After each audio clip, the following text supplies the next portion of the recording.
Жигитче сөз бергенден кийин аягына жакшы жигитче чыккыла деп ийгилик каалмакчымын эки жигитке. Ассаламу алейкум, жалпы достор, биздин катталуучулар бүгүн Рюксос холл ресторанында Кудайберди Айтбосунов менен Бакыт Макеевдин пресс-конференциясы болот. Ал эми мындай нерсе Кыргызстанда биринчи жолу болуп жаткандыктан биз уюштурганга, жалпы милдетти мойнубузга алганга кичине толкунданып коркуп турган убагыбыз. Бүгүн бой канчасы болот, бой болобу же болбойбу, бүгүн өкө жарашабы же балким бой болуп өкөнө призовый фонддор канча сом коюлат. Бул жака биз жалпы өтө кадырлуу инсандарды чакырдык, пресс-конференцияны өтө грамотно өткөрөлү дедик. Руслан Кыдырмышев жана шоу-бизнес жылдыздары жана тиктокерлер келет. Андыктан видеону түрдүрбөй аягына чейин кирип өзүңүздүн пикириңизди калтырыңыз. Анан ким красавчик экенин бир нече убакыттан кийин байкай аласыздар. Бул жака гостьтордун баары келип калды. Ал эми Мальдивага эс алганда карындашыбыз келип калыптыр. Бул жака жакында эле эс алып келди. Элдер негизи мен келдим канат. Мен ойлогом негизи мынчалык эл келбейт го депчи, бирок чындап бойду күткөндөр көп экен. Кийинки биздин бойго чыга турган байкебиз Нурлан Насип, Нурмат Садыровду смело мындай. Эме бир уруп жүрөм дедиңиз, Бир уруп. Алмаз байке мындай эле да, кармап, мындай тартып жүрүңүз анда, кирип бериңиз. Мындай нерсе негизи Кыргызстанда биринчи жолу болуп жатат. Бирок көптөрү ойлоп калды окшойт, мени уруштуруп атат депчи. Азыр чындыгында өкө бири-бири менен мушташкысы келип атат. Бирок профессионалдуу түрдө, эреже менен мыйзамдуу түрдө. Андыктан эсли чындап кимди колдосок, ошону колдойлу, поддержка кылып туралы, кол чаап туралы, кичине аралыктарды алыстатып туралы. Урматтуу достор, Кудайберди Айтбосунов келип атат. Жигиттер! Кол чаап турабыз. Биз пресс-конференция биринчилерден болуп Кудайберди Айтбосуновду чакырып, кандай атады коесуң? Нормально. Сиздер азыр кирип, байке чтобы арачалап тияк болбосун эми. Бунун баардыгы мыйзамдуу түрдө болот. Өзүңүздөр көргөндөй Руслан Кыдырмышев келип атат. Федерациянын Веб Глобал Федерациясынын директору келип атат. Ошондуктан биз дагы өзүбүздү грамотно алганга аракет кылалы. Орустар айткандай, впечатленияны айткандай, мындай кичине мындай толкунданып болуп, что тою алып барып атамбы, либо чындап пресс-конференция болот, я пока не знаю, но все время решит. Бакыт келип атат достор. Кол чаап туралы келиңиздер.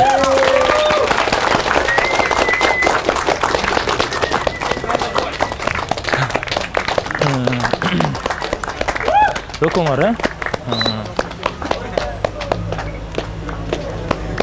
Кол чаап туралы, колдоп туралы келиңиздер.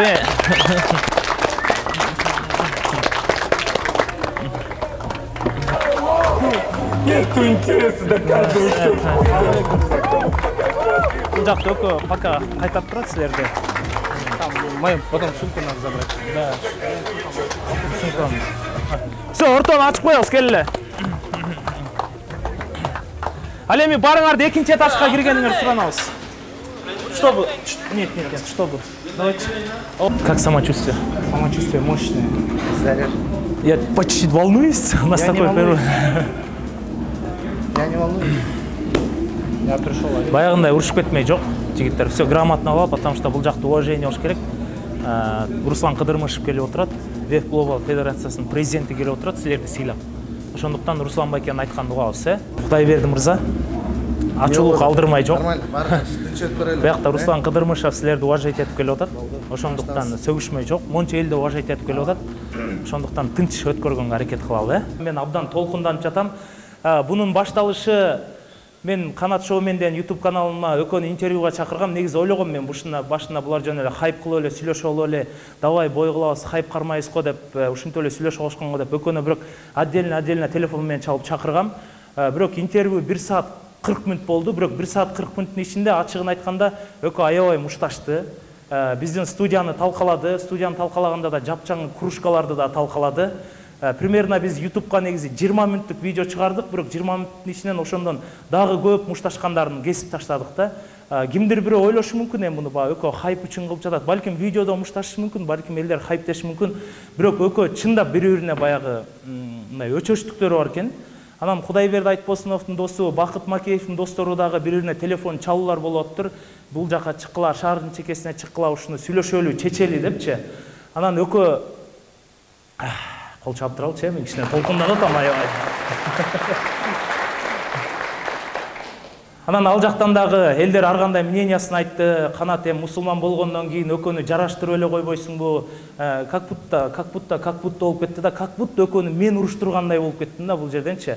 А бирок экөө негизи бакыт бойго чакырып жүрүптүр. Ал эми Кудайберди Айтбосуновго мындай сен микрофон эле көтөрүп жүрөсүңөр, ырчылар силер микрофон көтөргөндөн башка эчтеке билбейсиңер дегенден ошого намыстанып, ырчылар дагы мындай бирдекени спорттук түрдө эреже менен бардыгын баягы рингде көргөзө алабыз деп, ошон үчүн экөө бойго макул болуп, анан бардык ушул барыңыздарды пресс-конференция чакырып аткан убагыбыз, убактыңыздарды бөлүп келгениңиздерге абдан чоң ыраазычылык билдиребиз. Дагы бир раз катыра кол чаап койсоңуздар.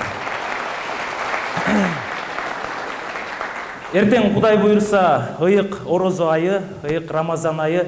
Ошондуктан мусулман негизи бул дүйнөдө бири-бирине баягы мындай зыян келтирбеш керек. Бардыгы честный болсун, бардыгы эреже түрүндө болсун деп биз бул жака Веб Global Федерациясынын башкы президенти Руслан Кыдырмышев агабызды чакырып отурабыз. Келиңиздер. Руслан байке, бул жака келип көрсөңүз. Эки жигиттин музыка койбой эле коюңуз. Эки жигиттин урушкан себеби Кудайберди Айтбосунов өзү Мегаком компаниясында ошол жакта иштейт. Анан Бакытка рекламага деп акча бериптир, бирок Бакыт ошол акчаны кайра дагы башка кымбатыраак реклама чыгып калыптыр. Анан Кудайберди Айтбосуновдун өзүнүн акчаны бериптир.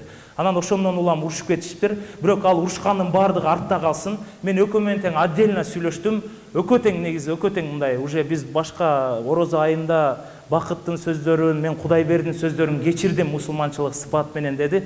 Бирок эми бул жагы досторубуз урушуп кетпеш үчүн бул жагын биз эркекче сөз айткандан кийин бой менен чечели деп отурат. Ошондуктан биз Руслан Кыдырмышев агабызды чакырып отурабыз. Кол чаап койсоңуздар болот, келиңиздер. Руслан байкени чакырган себеби баягыда көрдүңүздөр, мага баш бербей мушташып кетип атат. Балким азыр деле мушташып кетиши мүмкүн. Бул эч кандай хайп эмес, бул чындык. Ошондуктан биз биринчилерден болуп биздин боец деп койсок болот, жана ырчы деп койсок болот. Кудайберди Айтбосуновду чакырып коелучу, келиңиздер. Кол чаап коелучу.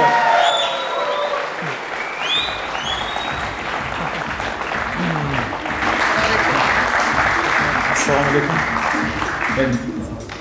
alaikum. Мен жаман мындай даанабайт сезип кеттим да, бүгүн өзүм кара футболка алдым атайын, негизичи ортадачы. Болбосо Руслан байке турат. Ал эми бул жакта өзү өтө харизматичный жигиттердин бири, мындай тиктокер деп айтсаң көбү күлүп атат. Бирок бунун бойлорунда көрсөңүздөр болот, профессионалдуу түрдө ММАга чыгып жүргөн бала Бакыт Макеевди кол чабуулар менен тосуп алсаңыздар болот.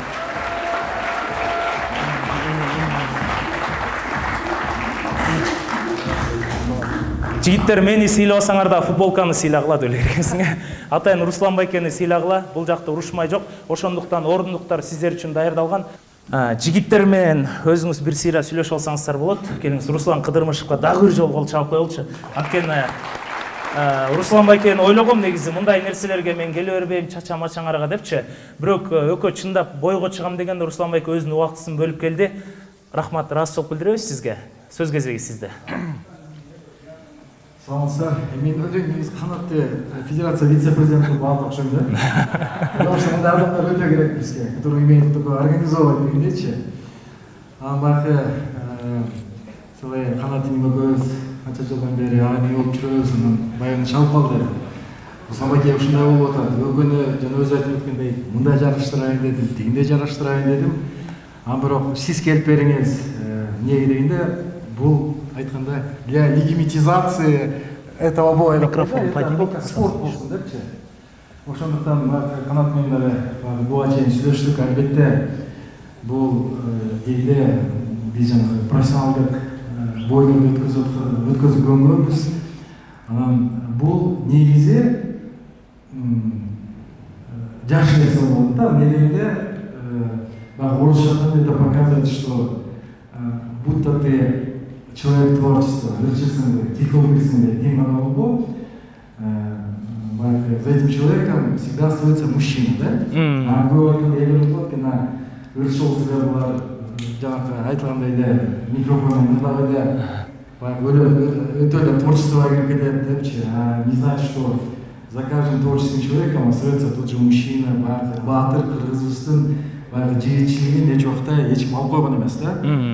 Ошондуктан баягы мен дейм, эң биринчиден Экөөнүн беттеши мен жана башта айтып кеткендей эле короз айыстан кийин беттешин өткөзүп болгондо дагы мен эрежелерин кыскача айтып кетсем болот. Эрежелери биздики мисалы проф турнирлер, проф бойлорунда 3 раунддан 5 өтө 3 раунд өткөрүшөт. Это наши проф бойцы, да? Ал эми бизден жанагы 9 жаштан баштап бөлүп өткен любительден жаш балдар, жаш өспүрүмдөр арасында биз любительский турнирлерде кантип эле каскалар кийип алып, чоң перчаткаларын кийип 9 жаштан өйдө любительский болушту. Алар 3 раунд 2 минут. Кантип мисалы баягы правилалар кандай болот эрежелер? Бирөөсү утулдум деп утулса жер чабыш керек. Болду, эч болду, чарчадым, же утулдум, согуштан туруп жерди чапса, бул баягы утулат деген сөз да. Же болбосо ортого рефери болот, кадимкидей эле рефери болот. Ал эмне үчүн дегенде, эми бул көчө эмес, көчөдөн го эми эч ким ажыратпаса, бирөө басып алып туруп катуу жаракат алып калышы мүмкүн. Бул ринг болгондуктан ортодогу рефери чоң жаракат алып калбаш үчүн бирөө алдындагы глухой защита болуп бизчи, уже дальше согуша баратканда беттеш токтотуп алат на месте. Ал эми 3 раунд тең экөө беттешип, эч ким бири-бирин жер чаппаса же эч ким утулбаса, рефери токтотпосо, анда 3 боковой судья болот. Акыры самый по судейским запискам мы определяем победителя деген болот. Анан эмне дейм? Албетте көп айтып калышы мүмкүн эми. Буну тиле койсоң болмок, беттеш менен жүрүп болот деген сөз айтып калышы мүмкүн. Бир жанагы кантта айтып кеттим. Албетте в каждом из нас живет такой жүрөгүбүз, ар бирибиз эркекпиз, арыстанбыз, туурабы? Анан эми бизге деле рингке делечи мисалы эки жаман көрүшкөн адам чыкпайт мисалы. Бири-бирин тааныбаган адамдар келет, бирөө Америкадан учуп келет, даже противник тааныбайт, бирөө чыгат, спорт болгон үчүн булар беттешип чыгышат. Ошондуктан мен айтар элем, я ничего плохого в этом не вижу, это только спортивный интерес. И я больше уверен, что после этого боя только ошондо баягы выпустят из себя изнутри зверя, да? Чыгат только баары калган шарттарды эми бул эң жакшы достор болобуз деген сөз айтып атканбыз керек. Рахмат. Руслан Кыдырмышевга кол чапкы алам. Руслан байке, негизи бул жакта дагы ар бир элдердин мнениясы биз үчүн маанилүү. Ал жакта да айтып атат, эгерде экөө бири-бирин баягы жесткий травма кылып койсочу, анан негизи медосмотр дегенден өткөрөсүзбү? Ушу жөнүндө. Албетте буну айтпай атам, албетте эң в первую очередь биз медосмотрду өткөрүш керек. Эми алтын көп убакыт болот, медиктер осмотрдуп, согушууга болот. Ушу федерациянын атынан ушундай беттешке чыгабыз дегенде справкасын жазып берет. Только на основании этой справки экөөнүн беттешке чыгара алабыз. Ошондо экөөнүн ден соолугу чың болуш керек, чтобы урушка чың болуш керек. Жакшы эле да. Жакшы да. Андыктан бизден залдан дагы суроо бере турган коноктор барбы? Если кимдир бирөө суроо бере турган болсо, микрофонду узаталы, урмат. Кол көтөрүп суроо бере берсеңиздер болот. Же жокпу? Пока ойлонуп турасыздарбы, Пока ойлонуп турасыздар, Анда мен сөз кезегин Кудайберди мырзага берейин. Ушунча элдин көзүнчө, ушунча кишинин көзүнчө өзүңүздүн оюңузду айтыңыз. Сиз чындап ушул бойго даярсызбы?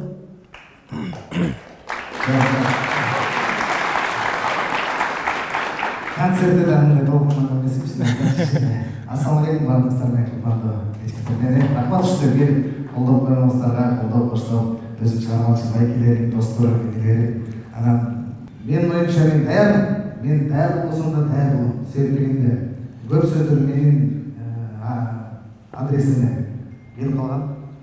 Микрофондон башка эчтекени көтөрүп бербейсиң, мушташкан бербейсиң. Жок, андай эмес.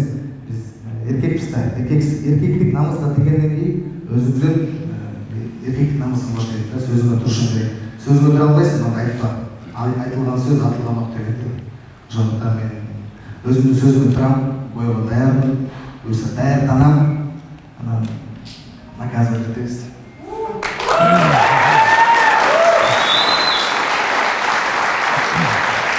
Анда биз кийинки сөз кезегин Бакыт мырзага берели. Бакыт мырзага да беребиз. Ассалаумағалейкум барлығына. Туған нелері көп деп тұр, сен постоянно жалғыз жүрбейсің де. Қорықпа. Сөз бермедім.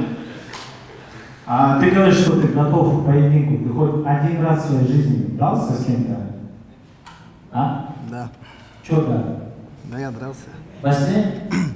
Мен сендей балдарды мен сендей балдарды мектеп кезде шапалақпен бетке шығарып, тәрбиелеп қойшы. Сен болғанданшы, кімді чартып жүрмісің? Мен сендей балдар, тентек балдар бар ғой, жаңағы өзінің сөзіне ие бола албай, тіліне ие бола алған балдарды мен тәрбиелеп Sen жаңағы бірінші курстан алып алшы, бірінші курстан.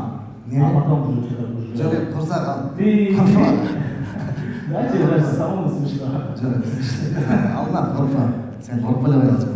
Не, мындай дейін, я готов, в принципе, да, я соревнуюсь, я могу с тобой драться 5 раундов по 5 минут.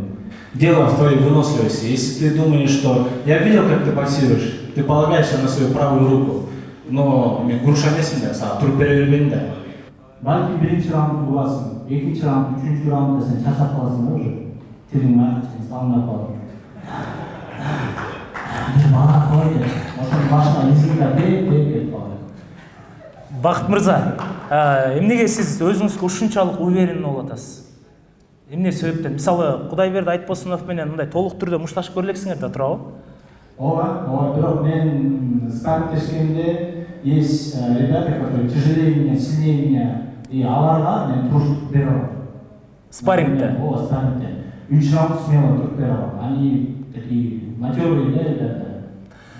И смотря на него, он просто полагается мен боксером деді. Ал мен күрөшүм билбейт. Аз мен күрөшүм еще лучше стало. Эгерде өкүңөр стойка мушташсаңар, анда силер уверен эмессиңер өзүңөргө, э? Любой спорттан уверен. Любой спорттан. Керек болсо да шахматтан, тетиги мен чап-чап деп түшүп калат. Андыктан негизи өкүңөр бири-бириңерди кечириштиңерби, азыр ыйык Рамазан айы, ыйык Орозо айы, өкүңөрдүн ичиңерде да кеп калбасын, өкүңөр чындап жигиттик кылып өзүңөрдү көргөзөм десеңер, анда сөзсүз түрдө Руслан байке айткандай рингте чечишиңер керек. Уже мындай бири-бириңерди мусулман катары кечириштиңерби? Ооба, албетте, Орозо бул мусулман адамдар үчүн эң биринчи орунда турат го дейм да. Анан мен дагы көп жылдан бери Орозо бармайм, Орозо калмап келем, калмайм дагы. Бул мен үчүн жашоодо бир чоң нерсе эмес. Бул мен үчүн бул эркектик намысымды коргоом менен, болбосо мен Орозо кармайм. Анан Орозодо мен айтарым негизи көп киши жазды комментарийде, сиз сабырдуу болуңуз ушундай, сиз жаш адамсыз деп жакшы сөздөрдү айтыштаган. Мен кечиримдүү болуш керек, албетте. Инсан болгондон кийин кечиримдүү болуш керек. Мен мындайча айтканда бакытка эч сактаган жокмун. Мен жөн эле Орозо бүткөндөн кийин өзүмдү тарбиялайын деп чечтим.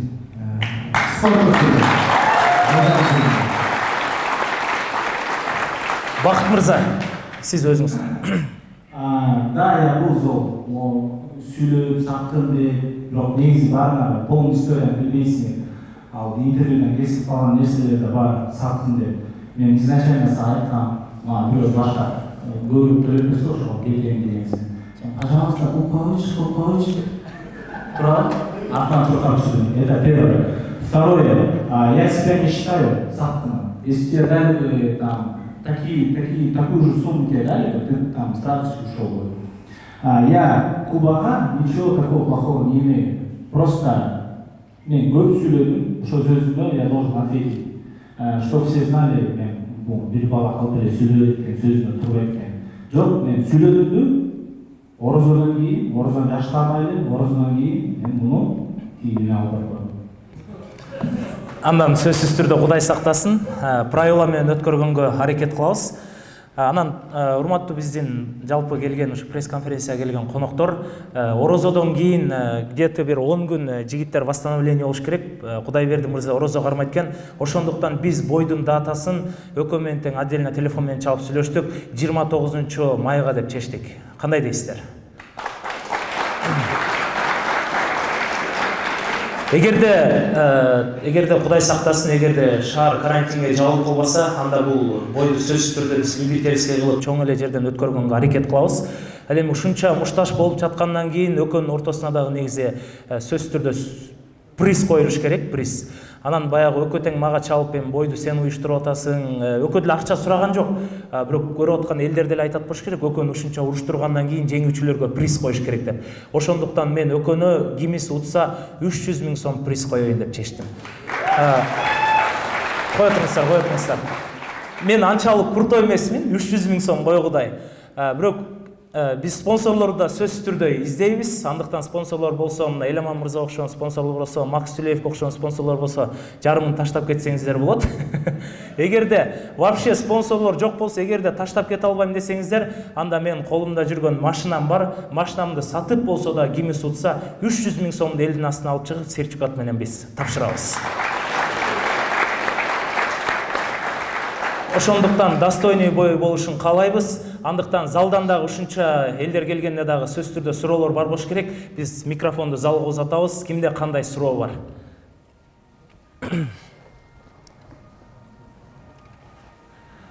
Арт жакта. Микрофонду бер.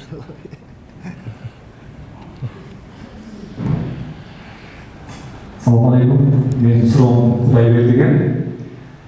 Vaqtga emas. Şurada vaqtda qarasam mындай içine teke bir adam kelsin. Анан өтө эле шоуду көп көрсөтүп атасың. Кудайберди, ушул Кудай буйруса мынакей бой болот. Бой бүткөн соң өкүңөр кол алышасыңар мындай эркекче. Мындай YouTube'дан карап атабыз, Instagram'дан карап атабыз. Өкүңөр тип эле айтылбай турган сөздөрдү айтып эле ушундай нерселерди көп кылып атасыңар да. Анан Кудайберди, мен сага ишенем, 300 000 сом, 10 000 сом мага.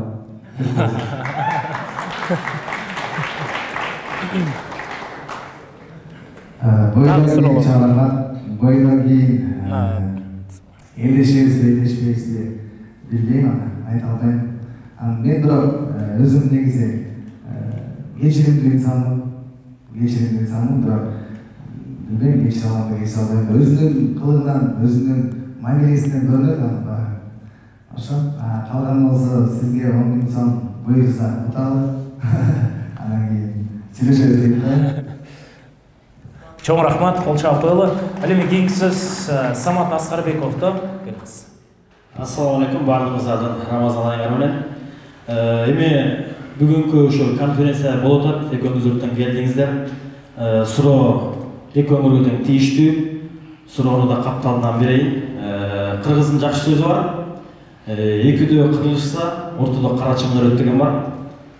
Анан эки короз тебишсе, баары бир бирөөсү качканга туура келет. Браво. Эми Кудай буйруса ошол күн келет, ошол күнү дагы көрөбүз. Кимиси же бирөөсү жеңет, бирөөсү жеңилет дейт. Бирөө жеңгени жыргайт, жеңилген ызасын тартат дегендей. Анан суроо мындай. Кыргыздын канында бар. Себеп дегенде жада калса ошол президенттик ат салышка салышса да, ошол депутаттыкка да салышса да, жеңилгени аркасынан ар кандай сөздөр айтылат да. Мисалы үчүн буга чейин деле Кыргыздын тарыхында болуп келген. Бир президент бирөөсү жеңип кетсе, экинчиси эртеси күнү жок, мен аны тааныбайм мындай деген күндөр болгон.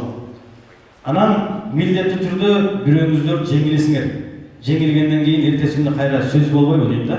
Мисалы үчүн мен даярдыгым анча эмес болчу, анан могул жерден эрежени бузуп койду, бул жерде мындай болуп кетти дегенге экөөңүздөргө тең суроо канчалык деңгээлде кепилдик бересиңер, ошондой сөз болбойт. Бардыгы таза ак болду деген сөз болду.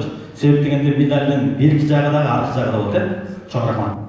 Чоң рахмат. Жакшы суроо болду, Бакыт мырза. Да, вы правы.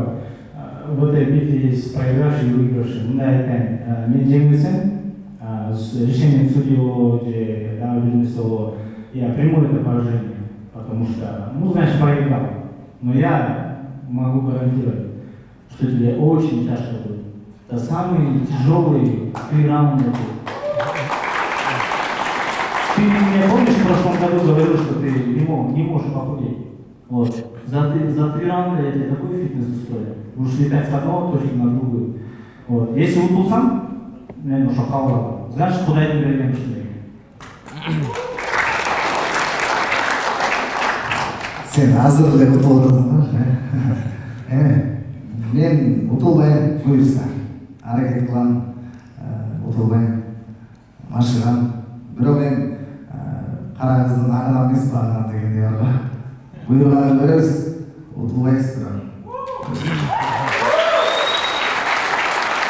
Кейинки сөздү биз Алишер мырзага берет экенбиз. Микрофонду. Ассаламу алейкум, жигиттер. Байкелер, ушу жерге келген бар коноктор, достор. Мен мындай суроо келип аттым да, эмоциясы жок эле жооп берсеңер, анткени мен бир тараптан бул жак братан болот да. Силер деле эмоциясы жок эле жооп берсеңер, пожалуйста. Мисалы, ар бир ушу мушкердин өзүнчө бир артыкчылыктары болот да.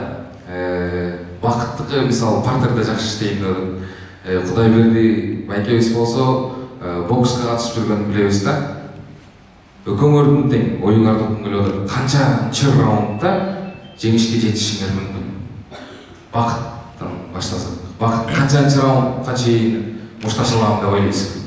Мен 3-5 раунд деле мушташа берем, айырмасы жок. Просто мен муну нокаутка түшүрбөйм, унутпайм, мен ошо 3 раунд болсо, я хочу все эти 3 раунда бить и говорить, типа, давай, сделай что-нибудь. Потому что ты знаешь, что я в партере делаю. И твой бокс там не проканает, насколько он был бы хорош. Поверь. Куба Бендер.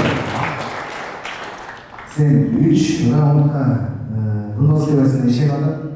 Бирок мен өзүмдү аябай баатыр деп элестетпейм. Бирок негизи жакшы эле болот болушу керек. Оң кол менен бир уруп, экинчи раундда бир түшүргөндүн аракетин кылам да, бир уктатып жаткандын аракетин.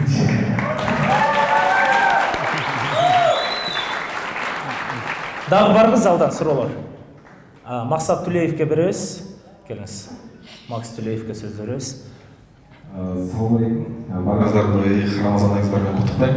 Анан Бакыт чындыгында молодец экенсиң, негизи ушул бойду биздин бир жаңы уровеньге алып келип атасың да. Мындай бизге буга чейин жок болчу да. Биз элементарно биздин профессионал боецтерди көрчү эмеспиз. Азыр бул жакта кандай бир деңгээлде, кандай уюштуруу болуп атат да. Анан суроо, силердин вес жагы кандай болуп атат азыр? Бир весте чыгасыңарбы же болоору ары кандай? Анан Бакытка дагы бир суроо. Бакыт, сен утасың, утпайсыңбы, кийин дагы кимди чакырасың кийинкисинде? Канатты чакырбайсыңбы, если что?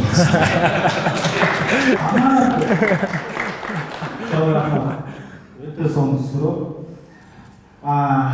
Вообще, изначально, в прошлом году, когда меня позвали играться, я очень хотел возвратить это по ММА в Кыргызстане. Потому что көбүнчүлөрү россияндар. Мен болсо патриотизм бар менде. А ошон үчүн я хотел, чтобы вот эта по ММА в Кыргызстане она развивалась. Но как-то надо ее начинать. И вот в Баяне я начинал 4 боя, да, провел, 4 боя я выиграл. И вот на этот 5-й я хотел как-то сделать масштабнее, чтобы в следующий раз, если, например, андай болбойлосун, экинчи там поссорятся, чтобы они это могли сделать спортивный турнир. Вот. И следующий боец, который вы хотели вызвать, это Курат Эдиса, он казахский блогер. Я на него уже с прошлого года мечусь. Он, конечно, просит дорого, но твоя гуса албой было. Это уже другой уровень. Рахмат. Мен чакырды, давлением бар да. Дагы барбы суроо бере тургандар? Нурлан Насип мырзага берип коелу. Мына Нурлан байке да өзүнүн убактысын бөлүп келип отурат. Нурлан байке өзүңүздүн сурооңузду берип койсоңуз. Рахмат. Эмне дегенсиз, жигиттерге ийгилик каалайбыз. Мен негизи канаттан дагы, Кубадан да сурадым. Бул чын эле ой болуп атабы же хайп кылып атасыңарбы? Ушул нерсеге баардыгыбыз да табышмак болуп аткан болуш керек азыркы учурда. Эң негизгиси болсо дагы жигиттерди ынтымакка чакырамын. Жигитче сөз бергенден кийин аягына жакшы жигитче чыккыла деп ийгилик кааламакчымын эки жигитке. Ийгилик эмес. Эмес суроо койбойт. Рахмат. Биринчиден ийгилик каалайм өкүмгө. Менде мындай суроо бар. 300 000 сом бойлоптур. Аны утоосуңар эмнеге жүрсөңөр өкүмгө? Жакшы суроо болду. Сиз неге жумшайсыз? Аялма кийим алып. 300 000 сом алсам, Elini sığır kalkan alsa can kilit attı.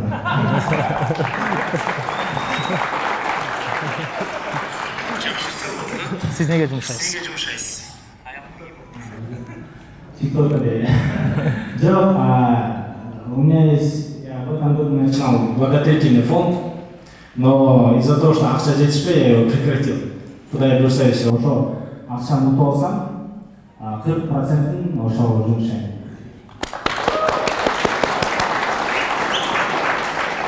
Дагы барбы суроолор? Менде бир суроо бар да. Мисалы, YouTube'дагы видеону бардыгы силер көрдүк да. Көргөндө ошонун алдындагы ар кандай комментарийлер жазылды. Анан көпчүлүгү Кудайберди айтып койсоңуз баягы колдоп жазды да. Ар ким ар кандай жазып атат. Мисалы, канаттын нарегине деле сен бир тарапта болуп койгонсуң дегендер бар. Анан мен Бакытка суроо берет элем да. Бакыт, сен өзүң негизи эле атайын ушундай бир агрессивдүү көрсөтүп, өзүң негативдүү жактан көбүрөөк тааныткың келеби депчи. Бул суроонун жаралганы эми азыр сен өзүң жакшы жабар кезиң да, мындай благотворительный фонд деп айтып атасың, жакшы иштерди эле кылайын деген ниеттер бар экен. Сен өзүң максатың ушундай негативдүү көрсөтүп, терс каарман болуш керек. Ушуп кетти. Жоқ, на самом деле я не такой. Просто вот эти личностные межконфликты, которые с Кубой были, да, мен айкан кармалбай калдым. Негизи мен көчөдө басканда не лезу, да, нарушал кинокол. То, что со Арсеном было, да, Арсен знает, по приколу это сняли. Он сидит, он знает. Жерле пранка таркаттамыз, а Куба менен это не пранк. Негизи акчаладамыз, да? Негизи эмне болбосо эле? Өзүңдү неге агрессивдүү алып жүрөсүң? Атайын хайп кылыш үчүн ушинтип алып жүрөсүңбү дейт. Аябай жакшы ответ болду. Кийинки сөз Темир Дамирбековдо. Assalamu alaikum, жигиттер, батырлар, байецтер. Кубанычтабыз телебөлүүбүзгө.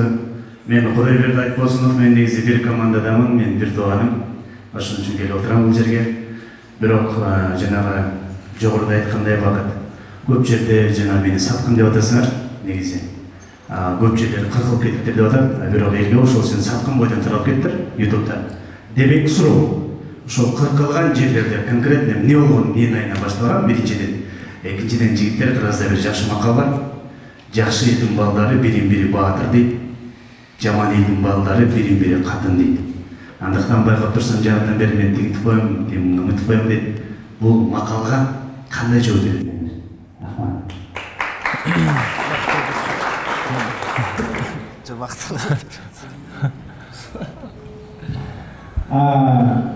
Я привык, то, что на меня хейтят.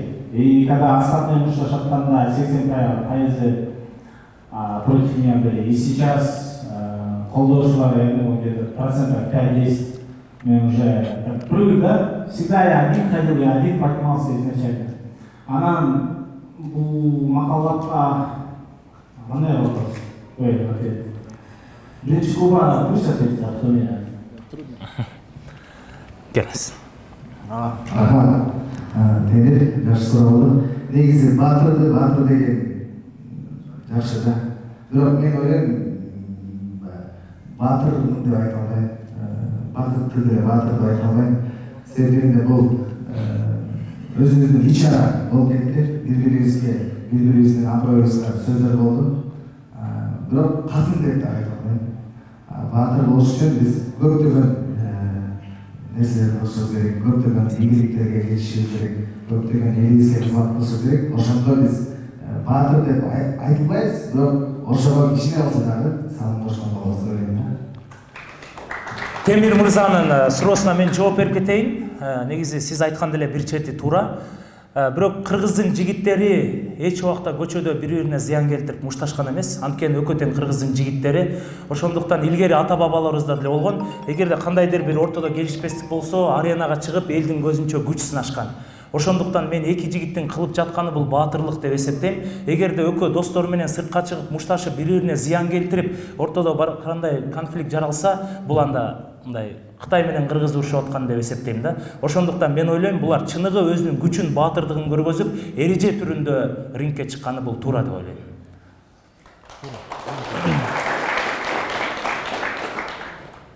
Арсен мырза. Бакыт, баарыңыздарга ассалаумағалейкум биринчиден. Негизи бардык мен кылган нерсе көп, бул биз даярданып тартылган нерселер да. Бунусунда чындык болуп аткан экен. Мага бир нерсе кызык болду да. Ушул залга келген жигиттер Кудайберди байкени кимдер колдоп келди, Бакыт кимдер колдоп келди. Кудайберди дегенде бир кол чаппасың. Канча адам.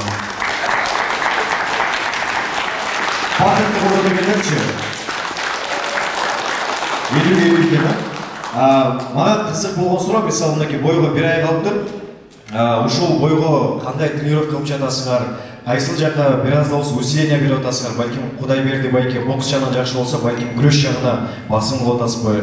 Же Бакыт балким күрөш жагына же бокс кайсыл жагынан кантип тренировка кылып атасыңар? Питание кандай болот? Чоң рахмат сұрағыңызға. Негізі мен ушул нерсе башталгандан бери мынчалык ушундай болуп кеткенин эле өтүп чын айтсамчы. Өзүмдү аябай үйсүнүп мушкел сезип тургам. Макгрегор эмес болуп элечи, башкача болот анан. Бокс жагынан мен көп жылдан бери машыгамды айтпайм, бирок бир жылга чукул бет караштырууга натыйжа. Мен чыгармачыл инсанмын да. Мен ырдап жүрөм сахна үстүндө дегендей анан. Питание жагын кармайбыз, буюрса агайларыбыз менен жакшы чечим кылып, анан ошого даярдык көрүп, анан Бакытты салганга аракет кылабыз. Бакыт мырза, сиз жооп берип койсоңуз. Сен өзүң сөзүңө ишене аласың я. Сен чемпион.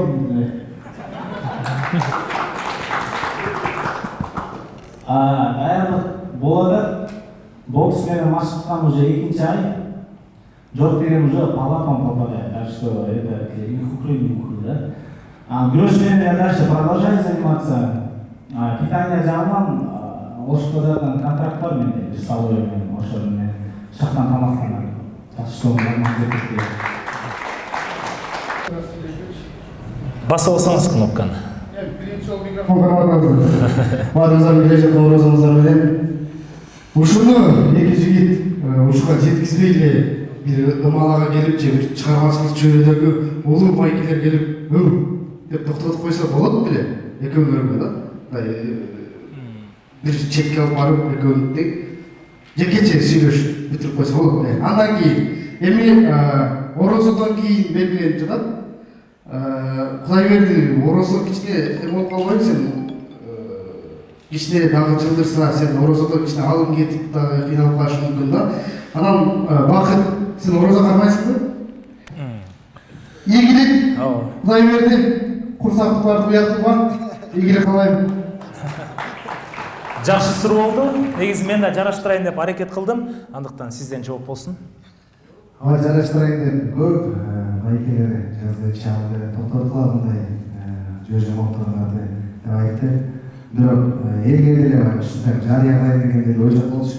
Анан Бакыт билген же кандай ойдо болду. Инстаграмга киргизген жооп берген жок. Инстаграмга киргизди, мындай кылды дегендей кылды. Анан эфирге барып сүйлөп койду.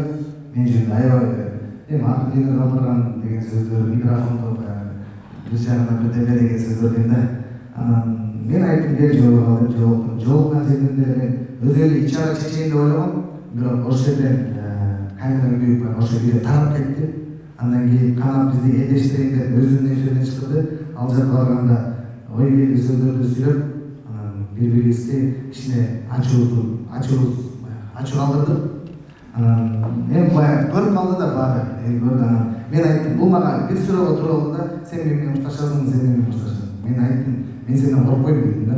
Мен чыгам, белгилүү болобу, эшиктен болобу, үйдөн болобу, көчөдөн болобу, мен бул жерден жетет деген намысым бар. Көп сөздү мен дарегим айтты. Ошондуктан кичине ошондой болуп кетти. Баары жазган кишилер көп болду, сабырдуу болгула урушпагыла качан ушул эле. Бирок эреже менен правила менен биз көчөдөн эмес, ушу рингден күчүн ашайбыз. Жөнүндө күчүн ашайбыз. Эч кандай бири-бирибизге залакабыз тийбейт. Мен ошого сөз берем, өзүмө сөз берем. Мен эч кандай жаман да ойлобойм. Мен жөн эле күчүн ашып, күчүмдү Бакыттан чыгарам. Как вы сказали, здесь только профессионализм, да, были некоторые какие-то горовбасы, но они уже остались. Поэтому я тоже профессионально катаю чаус. Чечевец, Улан-Удэ, Тува, кто проиграет. И еще хочу сказать, просто Куба. Если сам время болсо, время берем сам. Ораза қармайсың? Ораза қармаш керек. Қармайсың ғой, қармаш керек.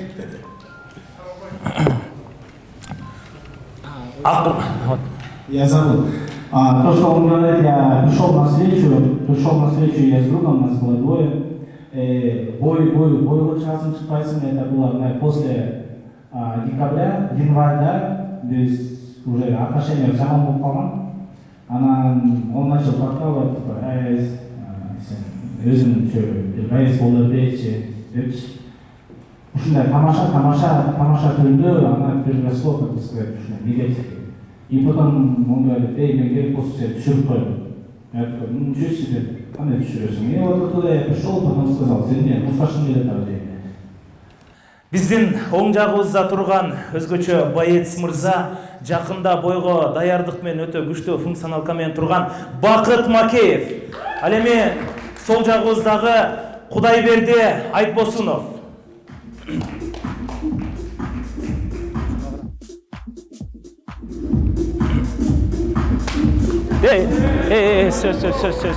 Все, болды. Давайте мындай кылабыз.